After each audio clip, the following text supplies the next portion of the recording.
Proyek membangun jalan tol dari Priuk sampai Pluit nonstop 9,6 kilo. Pluit sampai Priuk Nonstop, dan ongkosnya mahal 15,9 T proyeknya. Gitu. Anak kampung mas, dulu megang 15 juta aja kagak bisa, sekarang dikasih proyek 15,9 T. Itu siapa yang bukan saya yang pinter tuh gerak. benar.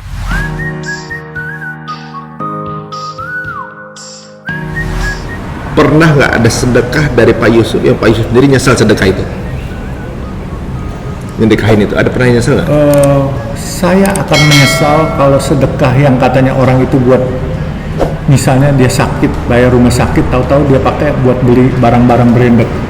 Itu pasti menyesal. Tapi saya nggak tahu lah, saya kadang-kadang suka ngasih, ya udahlah nggak usah dipusingin aja. Tapi kalau satu saat saya tahu kalau tidak pada tempatnya dibuat yang konsumtif, pasti menyesal.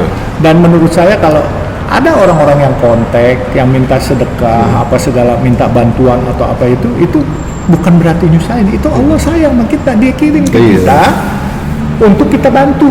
Dengan kita membantu, rezeki kita ditambah puluhan kali dari itu. Jadi misalnya kita kasih dia 1.000, insya Allah kasih dia kita tuh 10.000 minimal, jangan-jangan 1.000.000. Ini yang saya alamin selama ini.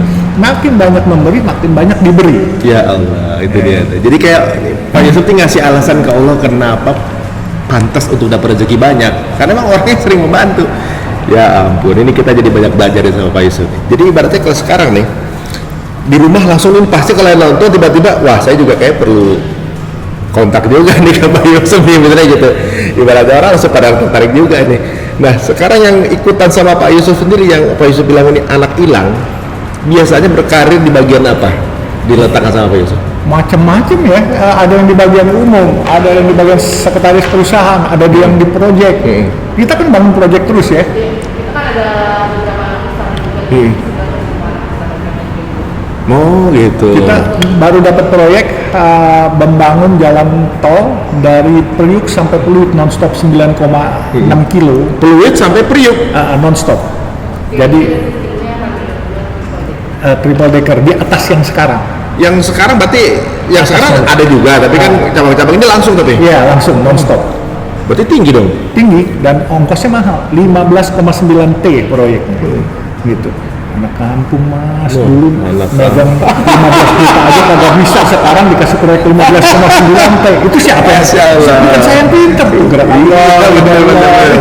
Keren kan, dikasih rezeki kota sama Allah gitu kan.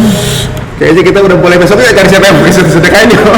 Langsung banyak kepengenan. Kalau mau sedekah jangan pada orang yang kenal aja. Iya, setuju tuh. Benar. Cuman ya harus pinter-pinter gitu. Benar. Bagaimana kita menyeleksinya? Nah,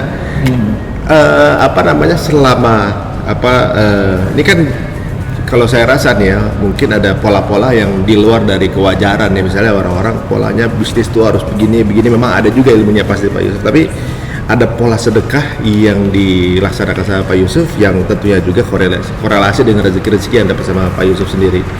Nah, apakah bagian dari membangun masjid ini bagian dari rasa terima kasih itu dengan banyaknya rezeki itu atau gimana? Selain bagian dari rasa terima kasih kepada Tuhan, dan tentunya ini sebenarnya bernostalgia aja. Dulu saya waktu masih SD, saya suka dagang es mambu, es yang diplastikin di termos, terus pedagang asongan yang pakai papan di sini, terus bawa kacang goreng yang diplastikin, kacang goreng kacang tanah. Itu saya sering bawa dagang di Masjid Istiqlal. Dan pada saat itu saya pulang sekolah jam 12, saya langsung ambil dagang. Habis makan saya ambil dagang di tempat ibunya teman saya tanpa sepengetahuan orang tua saya bawa dagang. Nah, dikala saya lelah, saya tidur di emperan Masjid Istiqlal. Sejuk sekali, nikmat sekali itu. Lantainya marmer. Dulu di rumah kita masih tanah merah gitu. Nah, begitu udah habis tidur kita dagang kepada saudara-saudara kita umat Islam yang sholat di situ. Nah, saya sering dikasih tip. Karena mungkin ngelihat ada anak Cina dagang gitu ya kan, kesian juga gitu melihat kita. Ya udah, saya dikasih tip. Jadi teman-teman yang dagang ada 5-6 orang. Begitu hitung-hitungan pulangnya untung saya lebih banyak karena saya dapat dikasihanin orang, dikasih tip lebih banyak. Dia kagak. Jadi saya bisa traktir mereka makan. Jadi semua kalau pada habis dagang langsung untung. Lu dapat berapa? Lu dapat berapa? Ternyata duit saya lebih banyak. Harusnya matematikanya duit modal 10, untung misalnya 5 gitu, 15, tahu-tahu saya bisa bawa pulang 20, mereka rata-rata 15. Lu kok ada 5? Iya, gue suka bilang nih kembaliannya, udah buat kamu aja kata. Nah, hal ini yang terjadi sekarang kepada saya kadang-kala ya, kalau belanja ya udah kasih aja lebihnya gitu. Ya selama nggak nyusahin kita kasih aja lebihnya. Kecil gede ikhlasnya aja hati kasih. Nanti kita ditolong orang. Dulu hidup saya ditolong orang. Dulu saya bantu ibu saya dagang nasi kuning. Ibu saya dagang, saya bawain termos nasi kuning yang kiri kanan. Gitu. Jadi ya kita banyak hidup itu dibantu orang. Jadi sekarang refleksi balik ya. Ya kita hidup sekarang dikasih Tuhan lebih baik, kita harus bantu orang.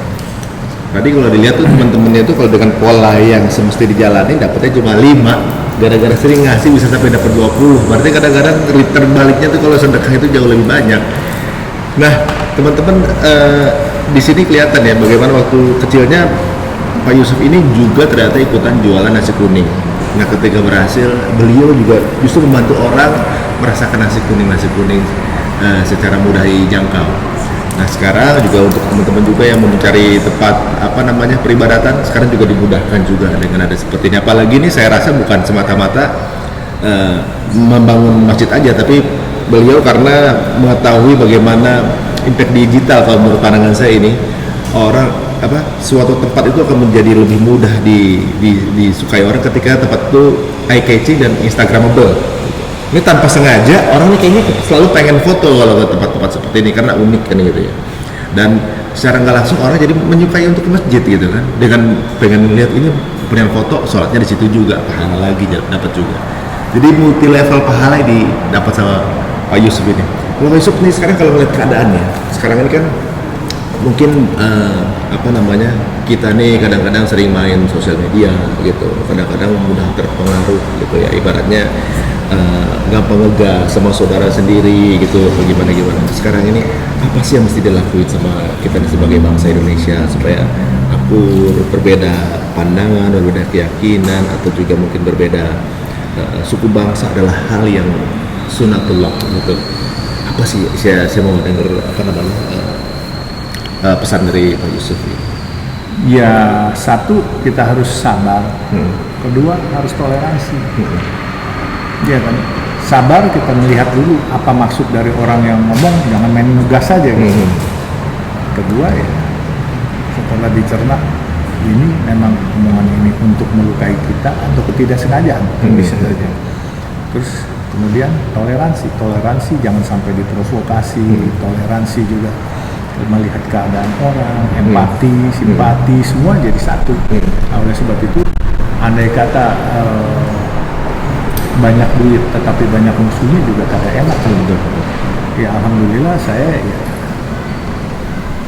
hari ini sama 30 tahun yang lalu hidup saya sama aja tuh. Pakai celana jin aja dari dulu.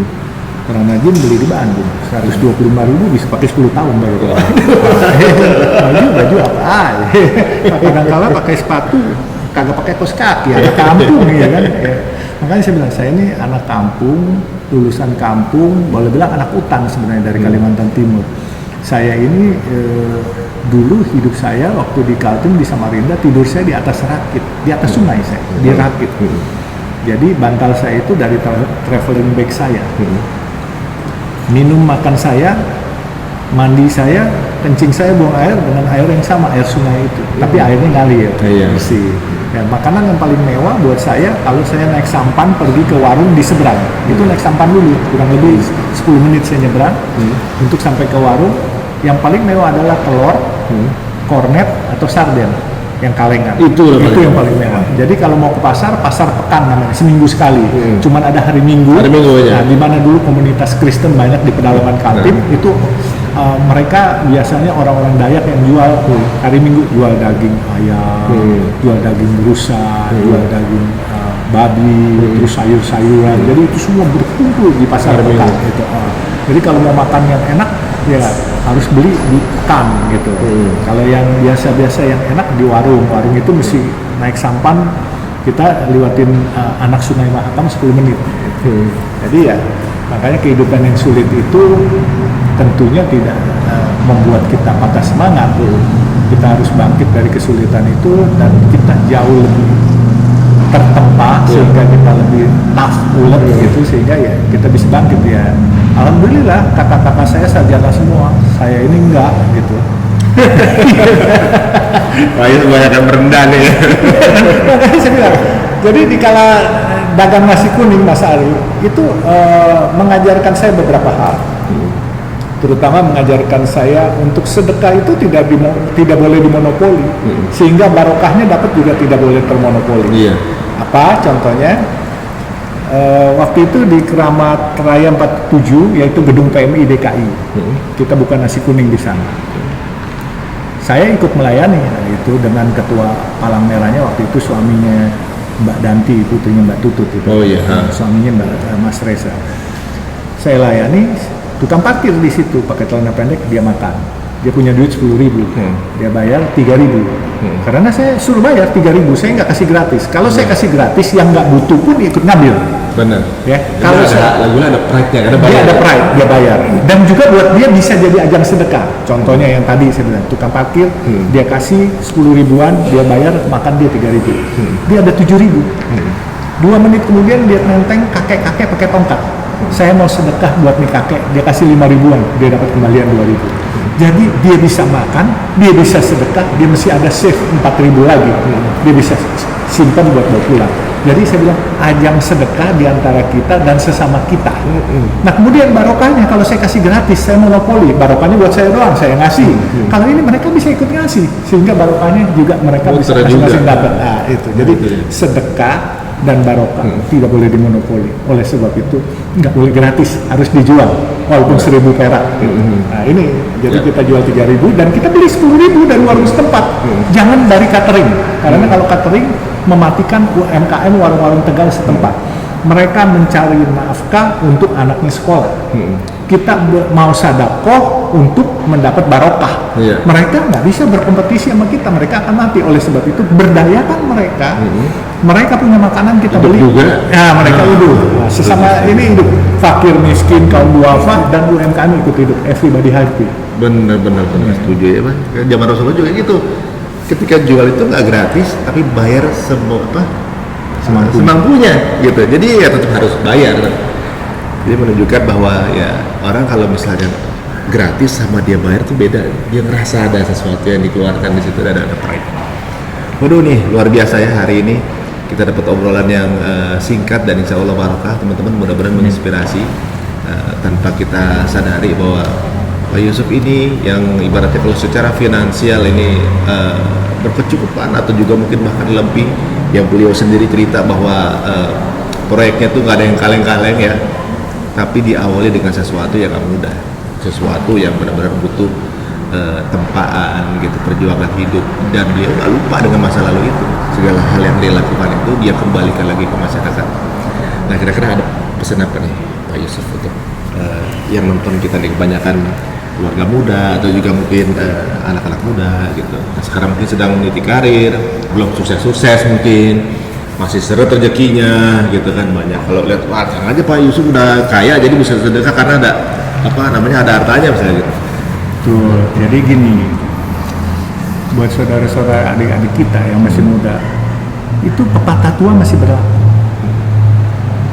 Hemat pangkal kaya itu masih berlaku. Karena saya yang membuktikan. Dulu dikala teman-teman saya memanfaatkan uangnya untuk kemewahan, saya tidak. Saya tetap menabung. Saya nabung. Mereka makan mewah, saya makan yang ala kadarnya. Waktu saya sekolah di Amerika, teman-teman saya makan satu kali makan $20. Saya cuma lihat nasi ayam sepotong $3. Saya cukup $3. Kadang-kala saya minta kirimin abon dari negeri tercinta ini. Terus saya makan pakai abon, pagi pakai abon, siang pakai abon. malam pakai abon. Untungnya nggak blow on saya jadi. Jadi pintar. Makan pakai abon gitu. Jadi ya hidup begitu. Berapa lama tuh? 3 tahun. Terus kadang-kala dikirimin teri sama kacang. Jadi eman-eman pakai nasi putih gitu. Ya udah harus hemat pangkal kaya itu benar sampai sekarang harus berlaku. Kalau anak-anak kita sekarang punya duit, ada gadget baru, beli. Ada sepatu yang model bagus, beli. Ya, kalau nggak merokok juga pakai yang merokok yang kagak ada asapnya juga. Waduh, itu kan mahal-mahal. Iya, nggak ada asapnya. Iya, kan? Jadi makanya saya bilang kalau mau konsumtif gampang. Kita kalau keluar duit tuh gampang, ya kan? Tapi kita biasanya kalau keluar duit selalu ngitung. Coba deh percaya. Kalau mau keluar duit, mau beli apa kita ngitung. Tapi kalau rezeki datang, kita gak pernah hitung tuh. Rezeki ngarepinnya 1 juta atau 10 juta. Kita udah lupa tuh, kita kagak hitung. Tapi kalau keluar lebih sedikit, pasti kehitung dan kepikiran. Itu berat. Benar. Jadi makanya saya bilang, saya ini alhamdulillah kemudahan ini dari Allah, bukan dari saya. Saya merasa rintangan-rintangan saya berat dan sulit, terutama terakhir waktu mengambil Citra Marga. Saudari Indah ini ikut lama. Begitu saya masuk, terus baru tahun pertama aja udah digoyang. Terus saya Tahun berapa tuh? tahun 2012 ya. 2012 saya dijadikan dirut waktu itu sama teman-teman, terus saya digoyang karena saya tidak mau diajak korupsi di dalam gitu. Jadi mau diganti. Tetapi ya saya cuma bilang, ya Allah, kalau Engkau izinkan aku tetap di sini, dan kalau bisa, kalau Allah berkenan, aku pengen jadi pemilik perusahaan ini. Akhirnya pun saya bukan jadi profesional, tapi saya diizinkan Allah jadi pemilik. Alhamdulillah. Cuma 8 tahun ya, 2012 sampai 2020. Dan kami memiliki sekarang Yang dulu pada posisi Pak Yusuf digoyang di situ. digoyang. Sekarang kita 80% ya. Hah? 78. Major berarti. 78. Setelah right issue ini, Sebelum right issue 78. ya dia tambah 9% lagi ya. 78 dari 9. 87%. Major berarti ya. Jadi Unbelievable. Saya sendiri nggak tahu caranya bagaimana, tapi ada aja jalannya. prosesnya tiba-tiba bisa dari sini. Termasuk Indah, bantuin juga. Kita kontan-panting kemarin baru dari isu, dan kita akan bayar mungkin minggu depan ya, Senin ya. 13 ini. Itu. Jadi dari 78 kita menjadi 87 ya. 87-88 ya. Itu. Unbelievable. Ini perusahaan raksasa. CMMP. Buat saya ini sesuatu yang luar biasa. Kepikir juga kagak. Pemain tol terbesar swasta adalah Citra Marga. Yang kalau BUMN adalah Jasa Marga. Gitu. Jadi ya alhamdulillah kalau total asetnya mungkin ada 40 triliun kali ya jalannya Citra Marga. Dari orang yang cuma makan abon. Nah, makan abon, makan teri sama kacang. Makan abon, teri sama kacang. Dulu tuh uang jajannya berapa tadi? Awal tadi cerita tadi. $. What? 300. $3. $3. Sekolah itu orang-orang $20. Kita ada dapat $20, uang jajan kita kasih $3, 17-nya kita simpan. Gitu. Orang-orang pas liburan dipakai duitnya buat foya-foya. Enggak, saya ikut liburannya tapi saya nggak foya-foya. Orang beli botol aqua, kita di mesin yang dispenser yang pencet itu, yang nganga doang kata bayar gitu, kita pencet yang begini-begini. Itu aja kita minum. Iya kan, kalau orang-orang makan nasi mewah-mewah, kita ganjal sama roti aja deh yang murah. Ya udah gitu aja. Nah, makanya hemat pangkal kaya itu tetap masih berlaku. Sekarang bagaimana lu mau kaya kalau lu kagak ada modalnya? Iya benar-benar. Hemat itu buat cari modal. Iya. Modalnya dipakai untuk cari kaya. Gitu. Jadi makanya kalau belum apa-apa, modal kagak ada, Allah juga nggak mungkin kasih lu kaya. Begitu nih, langsung jadi kaya. Kan suruh mikir, suruh pinter. Nah, makanya saya uang jajan, uang pemberian orang, uang tip, uang apa, semua keuntungan dikumpulin. Nah, pada satu saat kita manfaatkan dengan tepat, pelurunya tepat, ya akhirnya tuh uang tabungan jadinya ya PT Citra Marga. Masya Allah, tuh bayangin.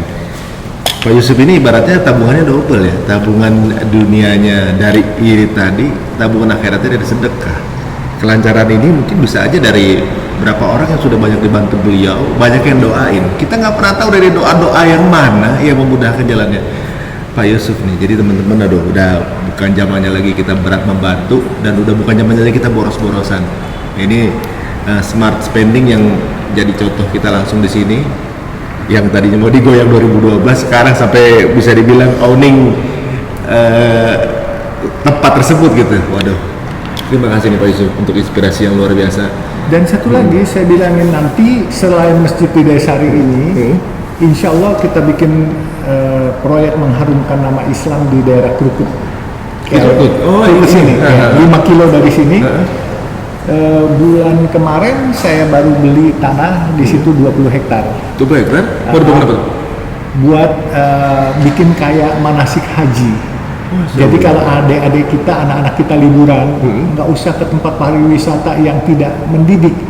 Nah, kita bikin acara ritual, ada Baitullahnya, ada Gua Hira, ada Mina, semua kita bikin yang miniatur sana. Kita bikin, jadi buat sa'i gitu kan, buat tawaf gitu. Itu jadi kita akan bikin. Ya insya Allah yang nggak bisa ke apa namanya? Bukan yang nggak bisa ke sono berangkat ke sini. Tapi maksudnya buat pelepas kangen karena sambil belajar. Bayangin, berimajinasi bahwa tanah suci itu bagaimana. Kan kadang-kadang saudara-saudara kita nih banyak yang nggak punya kesempatan, baik dari segi ekonomi maupun dari segi usia untuk berangkat ke luar negeri.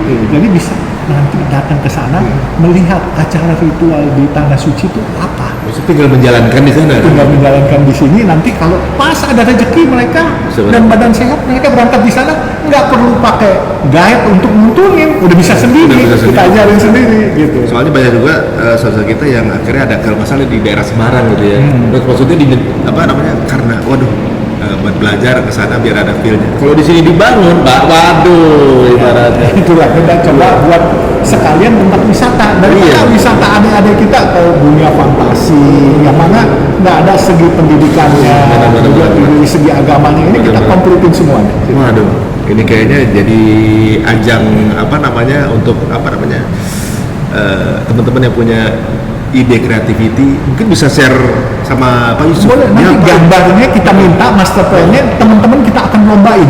Waduh, kita ajak semua, siapa ayo bikin semuanya. Jadi maksudnya feel-nya nanti seperti kita belajar berada di tanah suci. Waduh, ini luar biasa nih. Siapa tahu nanti Pak Yusuf juga gambarin, Pak Rasulullah tuh seperti apa sih bentuknya? Waduh, tambah kangen lagi. Insya Allah, ini masukan yang bagus. Masukan yang bagus. Orang bisa kebayangin, bisa nangis. Waduh, dulu cuma segini doang gitu, bisa sampai penyebarannya sampai ke Indonesia dari rumah sekecil itu gitu. Waduh. Dan yang tadi saya harus masukin juga selain rumah Rasulullah, perjalanan Islam masuk ke pesisir pantai utara yang dibawa oleh Cheng Ho. Nah, itu kita akan bikinin tempat jalur sutra. Jalur sutra. Waduh. Bukan Kama Sutra loh. Tahu juga kan tuh. Saya juga sempat baca mengenai jalur sutra itu. Jadi mungkin banyak teman-teman juga yang belum paham bahwa sebenarnya teman-teman dari Tionghoa juga memiliki andil yang lumayan besar untuk perkembangan Islam di Indonesia.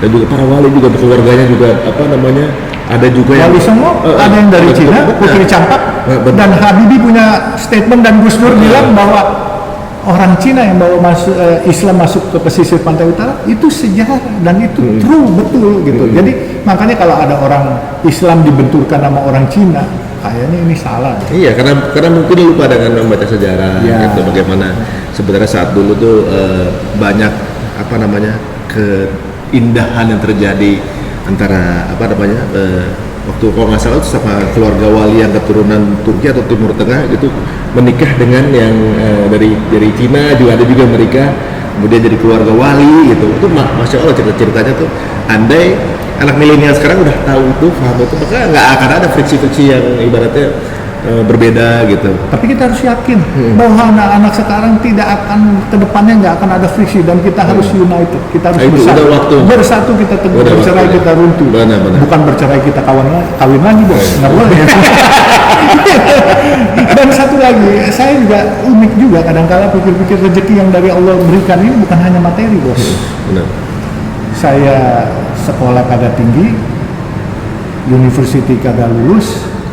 Saya pernah jadi staf khusus Menteri Sosial, dan saat ini masih berjalan saya staf khusus Menko Perekonomian, anak kampung mas. Lumayan, Tapi Mas. kan udah teruji dan terbukti gitu. Waduh. Siapa tahu jadi inspirasi teman-teman semuanya yang sekarang ini masih berpeluh-peluh, masih dipanas-panasan, masih kerja keras belum ketemu nih jalur suksesnya.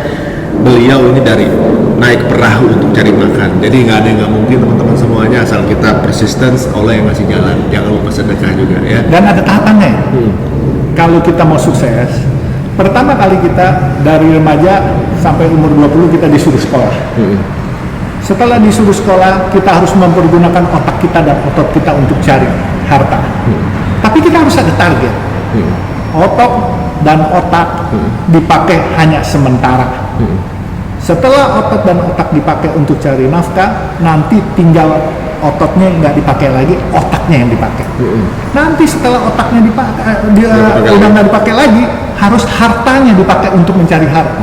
Tahapannya gini kan, kalau kita baru selesai sekolah, kita Masih kuat semua tuh. kerja ke proyek, kita pakai otak kita pakai otot kita.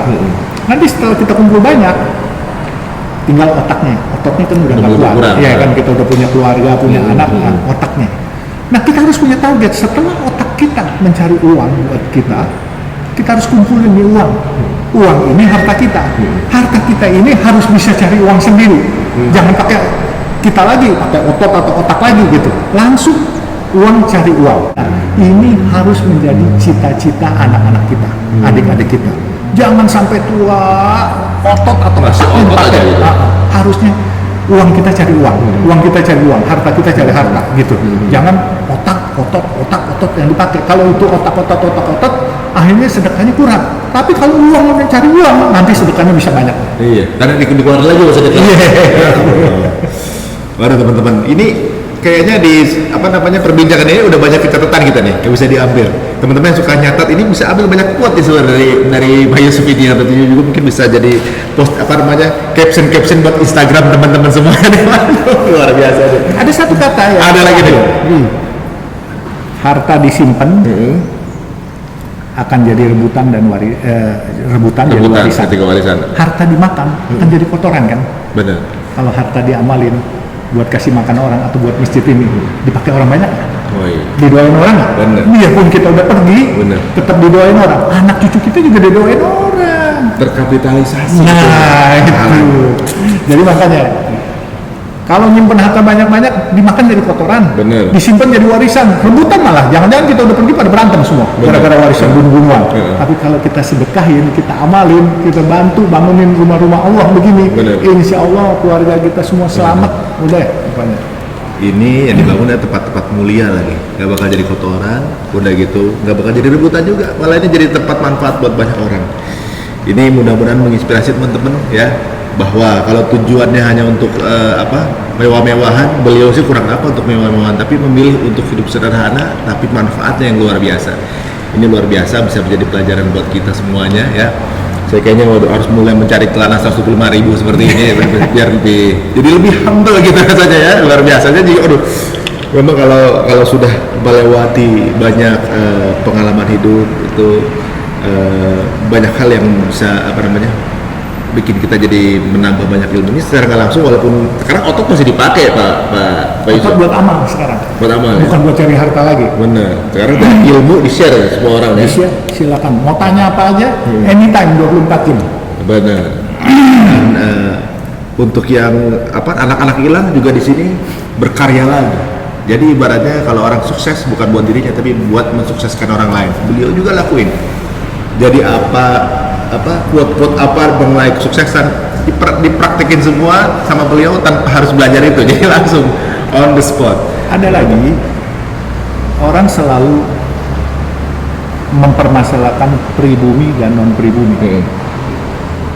Ini yang harus Mas Ari bantu sosialisasikan. Yang pribumi itu apa sih? Mas Ari berasa Mas Ari lahir di sini pribumi, tapi nggak cinta tanah air, Sama aja bohong. nggak cinta sama rakyatnya, nggak cinta sama karyawannya.